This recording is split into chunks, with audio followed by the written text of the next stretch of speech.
It's been about a month since Portland Downtown launched its ambassador program. It's a way to keep the streets of Portland clean and connects people experiencing homelessness with resources. Joining us this morning is the executive director of Portland Downtown to talk about the program, how it came to be, and how the first month has gone. First of all, Carrie, thanks for coming on. We appreciate it. Good morning. Yeah, first of all, for folks that don't know, how did that idea come to fruition? Well, it was a long time gestating. Our board is discussing how to deal with some of the issues. So ultimately, we took a trip to Providence, Rhode Island, and spent a couple of days and shadowed their program. And that was really inspiring to see the impact that they had. And that's what really pushed us over the edge to decide this is what we needed in downtown. So after a few weeks of training, workers started on July 14th. How daunting was the project when you consider the amount of litter, graffiti, and people experiencing homelessness in the city? Well, it was a lot at first, and it's still a lot. It'll probably constantly be a lot, but boy, have they made a lot of impact. It's about 3,000 tasks that they've achieved in the first month, and that's everything from dealing with just the trash can in and of itself, to graffiti removal, to needles, to whatever the case may be. So they're really making a big impact in this first month. How big is the crew, and are they paid employees, or some of them volunteers, or how is it? Yeah, we have we're staffed for 8 people, and they're all paid a living wage, full insurance, all of that stuff. They mostly work 11:30 to 8. We do have 2 people who come in the morning at 6:30 and work to 3:30. So those folks are out dealing with issues in the morning, prepping our crew for 11:30, but mostly it's the later in the day, because that's when we found we didn't have coverage. Trash wasn't getting picked up after about 2 o'clock, these sort of things. And obviously that's a big issue in Portland, where it's a huge tourist place. So, you know, we wanted to make our downtown fresh and vibrant for our community. So yeah, it's quite an undertaking. Yeah, and as we reported on Friday, there have actually been around 3,000 complaints sent to you guys. Can you share, what you've been hearing and what you've been seeing as well? Yeah, that's right.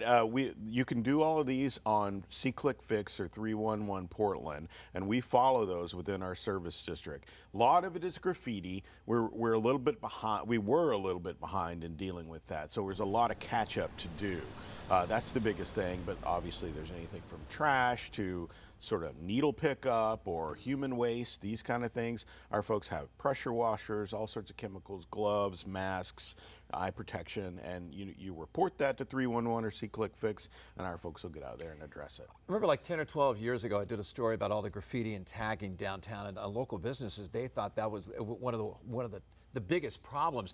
And you're seeing that as well, still 10 or 12 years later, huh? It is true, but with this new crew, we're able to get more aggressive in dealing with removal. Our goal is 24 hours to take care of anything. It might be up to 48, depending upon how many are in the queue.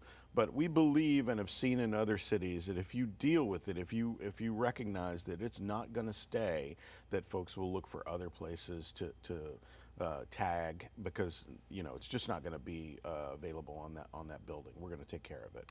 Do you think just having the presence of this team downtown might deter some people from maybe, say, littering or things like that? I think so, yes. And I think people, visitors, locals, shoppers, if you see folks that are keeping an eye out for various challenges, they feel safer. And that's important, we want people to know that our downtown has incredible restaurants, incredible local shops, and we want folks to come down, spend their money, spend their time.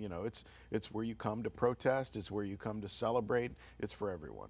At a recent city council meeting, one council member brought up how ambassadors deal with people dealing with homelessness that might become angry or violent.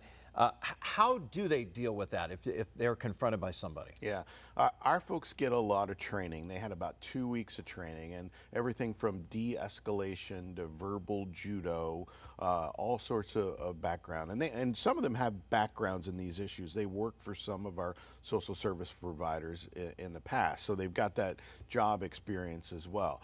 It's a hands-off approach, and ultimately, if we need to call someone else to make that connection, whether it's a social service provider or the police or whomever it may be, that's what our folks will do. What have you heard from local business owners, about this? It has been really wonderful. Actually, I've gone out myself and shadowed our team pretty much every week. I've spent at least a few hours out there, and every time people stop us and say thank you for what you're doing. You'll see our ambassadors there in bright blue shirts. They have our logo, Portland Downtown, on them, and on the back it'll say ambassador. So you'll know them. They're very visible, and it's just so rewarding for folks to come up and just say thank you. I was walking around the old port yesterday. We had a cruise ship in town. How is it not just for local business? How important is it for the face of the city when people get off a cruise ship and they see a cleaner Portland? Yeah, I think that's what's, those cruise ships are oftentimes the first step into Portland for people, and it's the first one's free kind of thing. So we want them to come back, be it in a car or airplane or whatever the case may be. And when they see a clean, vibrant, thriving community, they're much more inclined to return. And we welcome that. We want you to come back. That's key there. What do you see for the future of this program? Yeah, I think we realize we don't have enough coverage in the morning, for example, 6:30 to 3:30. We need a couple of more people. It's a big geography.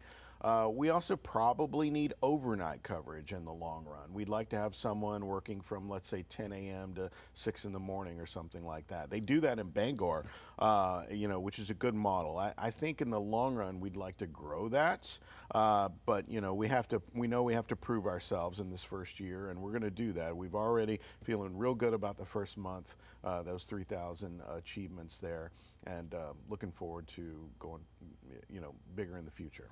What's a website people can get more information, especially local businesses or people to see graffiti, litter, things like that, and also the QR code you have? Yeah. You can go to portlandmaine.com. That's our website, a really good one. Someone got a long time ago, and it'll link you to all these things. You can also follow us on our social channels, Portland Downtown, and again, 311 or C-Click-Fix. That's where you report an issue that will get to us, and we'll take care of it. All right, thanks for keeping Portland clean. We appreciate it. Thank you. And it's not easy. Not That's easy. right.